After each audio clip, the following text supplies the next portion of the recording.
On the 5th of February, 1671, a woman sat down at her writing desk in Paris and began a letter to her daughter. The daughter had just left, married, settled in Provence, 3 days' carriage ride away, in a world before railroads, before telephones, before any technology that could shorten the distance between a mother and the person she loved most in the world. She had been watching her daughter prepare to leave for months, had attended the wedding, had stood in the courtyard and watched the carriage pull away. And then she had gone inside, sat down, and felt, with the specific, full-body, completely unmanageable force of it, the thing that nobody tells you about loving someone completely. That loving someone completely means that when they go, something goes with them that you do not know how to get back. She picked up her pen. She began to write. What she wrote over the next 25 years in letters to her daughter that she produced with the discipline and devotion of a religious practice was not a philosophical treatise, not a spiritual manual, not a self-help document of any kind. It was correspondence, the letters of a mother to her daughter, about the weather in Paris, about the politics of the court, about her health and her travels and the books she was reading. And underneath all of that, woven through every page of every letter for 25 years, the most honest and most searching account of what it means to love someone who does not belong to you, who has never belonged to you, and who is living the life that is theirs to live. Her name was Marie de Rabutin Chantal. History knows her as Madame de Sévigné. And what she understood about love, about the love that holds without grasping, that stays without clinging, that is fully present and fully surrendered at the same time, is what most of us are still trying to learn. There is a particular kind of love that most parents in midlife know and almost never speak of with full honesty. The love that has become, over the years, a form of need. Not the need of dependency, not the helpless need of early parenthood when the child's survival requires your constant presence. The need of a self that has organized itself around another person's existence, that has made that person's well-being the primary measure of its own. The adult child who does not call as often as you need them to, the daughter who made the choice you would not have made, the son who moved to the other side of the country for entirely good reasons that did not include your comfort, the grandchildren you see on a screen instead of in the room. The specific, perfectly understandable, quietly devastating experience of loving someone with everything you have and finding that what you have is not what they need from you anymore. We live in a culture that celebrates attachment, that treats love as synonymous with closeness, closeness as synonymous with frequency of contact as the primary measure of whether the love is real. And somewhere in that equation, in the gap between the love you feel and the distance you cannot close, a particular kind of suffering takes up residence. The suffering of a person who loves completely and cannot, for all that love, stop the person they love from being somewhere else. Madame de Sévigné knew this suffering from the inside, not as a philosophical problem, but as a lived, daily, writing a letter every few days reality that she navigated for 25 years with a grace and an honesty and an occasional, completely human failure of grace that makes her letters feel, reading them today, less like history and more like a mirror. Marie de Rabutin Chantal was born in Paris in 1626 into a noble family with more pedigree than money. Her parents both died before she was 7, her father killed in battle when she was an infant, her mother when she was 6. She was raised by her maternal grandparents and then by her uncle, the Abbé de Coulanges, who gave her an education that was, for a girl of the 17th century, extraordinarily generous. Latin, Italian, Spanish, history, literature, philosophy, the kind of education that produces a person who thinks precisely, reads voraciously, and writes with the natural ease of someone for whom language is the primary instrument of being alive. At 18, she married Henri de Sévigné, charming, aristocratic, thoroughly unreliable. He was killed in a duel 7 years later, defending the honor of a mistress. Marie was 25 years old. She had 2 children, a son, Charles, and a daughter, Françoise Marguerite. She did not remarry. Multiple suitors presented themselves over the years. She declined them all, apparently content, genuinely, not performatively content, with the independence that widowhood afforded her in a century when independence for a woman required a specific kind of luck. She entered the social world of Paris with the ease of someone who had been educated to belong in it. The Salons, the great intellectual and cultural gathering places of 17th century France, where writers and philosophers and aristocrats and wits assembled to argue and perform and be brilliant at one another, were her natural element. She knew La Fontaine and La Rochefoucauld. She watched Molière's plays in their first productions. She was present at the court of Louis XIV when it was, by general agreement, the most dazzling court in the world. And then her daughter married and left, and took with her to Provence the center of gravity around which her mother's emotional world had been quietly, completely, without anyone fully noticing, organizing itself for 25 years. Françoise Marguerite de Grignan was, by every account, formidable. Beautiful, intelligent, socially confident in ways her mother found both admirable and occasionally bewildering. She had inherited her mother's wit and her father's independence and had added to them a specific, graceful, entirely her own capacity for living fully in the world she was actually in, rather than the one her mother might have preferred for her. She loved her mother. The letters confirm it. She wrote back, not as often, not as long, not with the same urgency that her mother's letters carry, but she wrote. She invited her mother to Provence for extended visits. She was not indifferent. She was simply a person with her own life, a husband, children, the management of a large Provençal estate, the duties of a countess, living it, as she was supposed to, as her mother, on the best days, knew she should.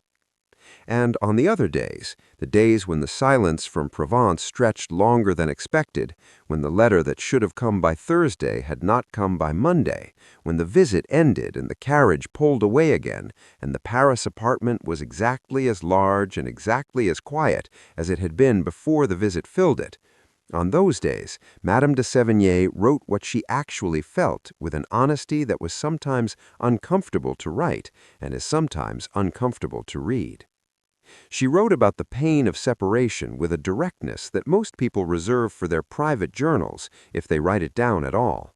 She wrote about missing her daughter the way one writes about an ache that has become so constant it functions as background weather.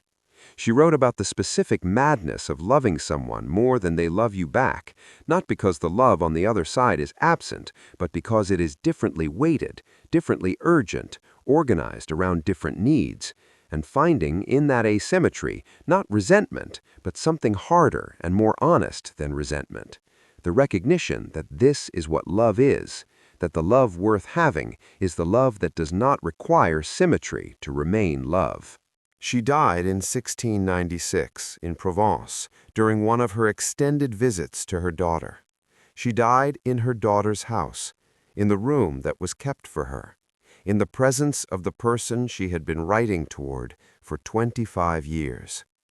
The letters, almost 900 of them, were preserved by her daughter, published, eventually, to a readership that recognized in them something they had felt but never seen written with quite that precision.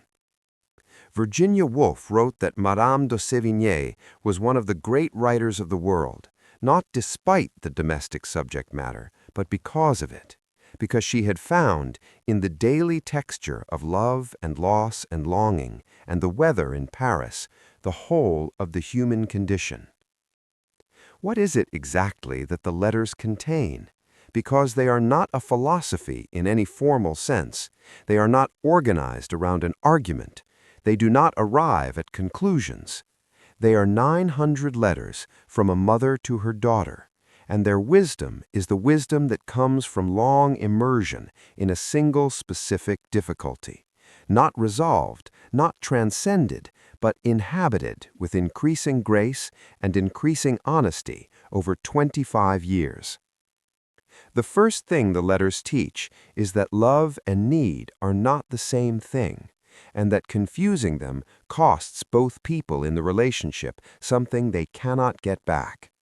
Sévigné knew, in her clearest moments, that the love she felt for her daughter had become entangled with need, the need to be needed back in the same measure, the need for the connection to be the same kind of central for her daughter that it was for her. And she knew, also in her clearest moments, that this entanglement was not fair to her daughter, that a love organized around its own need is not freely given, it is a form of weight. She wrote about this, not always gracefully. Some of the letters are the letters of a person who is in the grip of the need and knows it and cannot in that moment rise above it.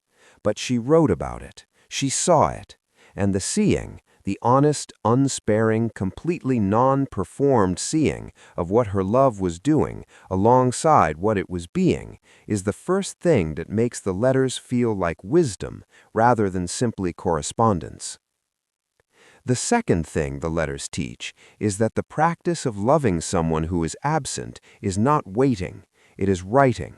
It is the active, disciplined, attention-demanding practice of staying present to someone who is not physically there, of continuing to see them, to wonder about them, to engage with the reality of their life rather than the idea of their life that absence makes so much easier to substitute. When Sévigné writes to her daughter about the weather in Provence, about the olive harvest, about the social dynamics of the provincial court her daughter navigates, she is practicing something. The practice of genuine interest in someone else's actual existence, not as an extension of your own, not as a character in the story of your life, but as a person with their own weather and their own harvest and their own entirely sovereign inner life that you love without owning. And the third thing, the hardest and the most necessary, is that letting go is not a single act, it is a practice. A daily, imperfect, never fully completed practice of releasing the person you love back into their own life, again and again, every time the grip tightens, every time the silence stretches, every time the carriage pulls away and the apartment goes quiet, and finding in the releasing not loss, but the specific, surprising, quietly available freedom of a love that does not require anything in return to remain entirely itself. Now the bridge. Because Madame de Sévigné was a 17th century French aristocrat writing within the specific social world of Louis XIV's Paris, and most of the people watching this video do not navigate that particular world. But here is what translates across 350 years without any adjustment at all. The adult child who has built a life that does not require you at its center. The parent who loves deeply and is learning, not without difficulty, not without the occasional 3 in the morning accounting of what the love is actually doing versus what it intends to do, to love without the weight of need that makes love feel like obligation to the person receiving it. The partner who is changed, who is not the person you married, who has become someone different through the decades, whose changes you cannot control and did not choose and are still deciding whether to love. The friendship that has drifted, that was once the closest thing you had and is now, for reasons neither of you fully understands, something different, something less, something you are learning to hold without the grief of what it was, contaminating what it still is. Sévigné did not solve this. She lived it, fully, honestly, imperfectly, over 25 years, and she wrote it down. And what she left behind is not a technique for letting go, but something more useful than a technique. The company of someone who felt exactly what you feel and kept loving anyway, and kept writing anyway, and found in the keeping something that she could not have found in the stopping. Here is what Madame de Sévigné asks of you, practically, today. First, write the letter you have not written. Not the text message, not the email dashed off between meetings, the letter, the actual extended attention-requiring act of putting into words what the person you love has meant to you, what their life looks like from where you stand, what you wonder about them, what you hope for them, not the hope that is a form of instruction, not the hope that contains the implicit message of who you need them to be, but the hope that is purely generous, the hope that wants for them what they want for themselves. Sévigné believed that writing was not a substitute for presence, it was a form of presence, the presence of sustained, careful, genuinely interested attention to another person's existence. Send the letter. Not because it will close the distance, because the writing of it will require you to be present to who they actually are, rather than who you need them to be. Second, distinguish the love from the need. Sévigné did this work honestly in writing over 25 years. It is uncomfortable work, because the love and the need feel identical from the inside. They arrive together, they speak in the same voice, they use the same words. Ask yourself about the relationship that is costing you most right now. What am I actually asking for? Is it love, or is it something the love has been arranged to deliver? Reassurance, validation, the confirmation that I matter to the person who matters most to me, that they are not obligated to provide just because I love them. Not to stop wanting it. To see it clearly enough to stop letting the wanting organize the love around itself.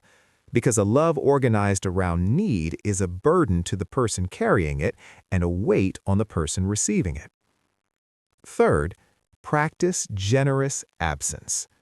This is the practice Sevigne was most honest about failing at and most insistent that it was necessary. Generous absence is not silence, not withdrawal, not the performance of not needing that secretly communicates the need more loudly than the need itself would have. It is the practice of releasing the person you love back into their own time, without the weight of your waiting pressing on their absence, without the unspoken accounting of how long it has been and what the silence might mean and whether they think of you as often as you think of them. Once today, in one relationship that is asking too much of you, practice the release. Not because you feel it yet, because Sévigné spent 25 years learning that the feeling follows the practice, not the other way around. That you do not wait until the letting go feels natural to begin letting go. You begin letting go and discover over time that it becomes natural. Fourth, find the beauty in what the distance has given you. This is the surprise of Sévigné's letters, the thing that even she seems to discover gradually over years as the correspondence deepens, that the distance from her daughter, for all its cost, had given her something that proximity might have prevented. The letters themselves, the discipline of attention they required, the daily noticing of what was worth writing about, the practice of describing the world precisely enough that someone 3 days away could see it, the specific quality of regard that distance demands, the kind of sustained, careful, genuinely interested regard that proximity can make unnecessary and distance makes essential. What has the distance given you in the relationship that costs you most that you have not yet been willing to receive as a gift? What capacity, what quality of attention, what form of love have you been developing in the space between you that would not have been possible if the distance had never opened? That is the practice, not the transcendence of loss, the inhabiting of it, with Sévigné's honesty, with Sévigné's discipline, with the specific grace of a person who found in 25 years of writing towards someone she could not hold, that the writing itself was a form of holding that no distance could take away. I want to close with the image I keep returning to when I think about Madame de Sévigné. Not the salon, not the court, not the dazzling social world of Louis XIV's Paris where she moved with such ease. The desk. The Paris apartment in the early morning before the city woke. The quill, the ink, the particular quality of attention of a person who is about to write to the one person in the world they love most. Knowing the letter will take 3 days to arrive. Knowing the reply, if it comes, will take 3 more. Knowing that the distance is not a problem to be solved, that it is, in fact, the condition under which this specific kind of love has learned to live. She picked up the quill. She described the weather. She told a story about something that had happened at court. She asked about the olive harvest, about the children, about whether her daughter's health had improved. She said she missed her. She said she was well. She said she would write again on Thursday. She signed her name. She folded the letter. She sent it into the 3-day silence between herself and the person she loved completely, and had learned, slowly, imperfectly, over 25 years of practice, to love without requiring the love to answer in the same key, to remain entirely, stubbornly, gratefully hers. 900 letters, 900 mornings at the desk, 900 acts of attention to a person who was always somewhere else and was always completely loved. Here is the question Madame de Sévigné leaves us with today. Not from the salon, not from the court, from the desk, from the woman who loved more than she was loved back, not because the love on the other side was absent, but because it was organized differently, and who found in that asymmetry not a wound to be healed, but a practice to be deepened. Who are you still holding too tightly? Not with your hands, with your need, with the unspoken accounting of what they owe you for the love you have given, with the weight of your waiting, pressing on their absence in ways they can feel even from 3 days away.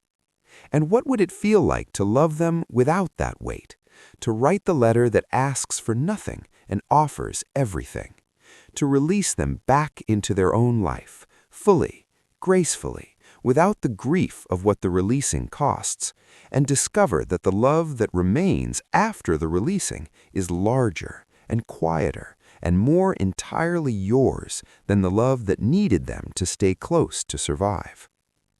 Leave that in the comments, the person you are holding and what the holding costs you both, because naming it, even there, even briefly, is already the beginning of the 25-year practice that Madame de Sévigné spent her life teaching without ever intending to teach anything at all. I'll see you in the next one.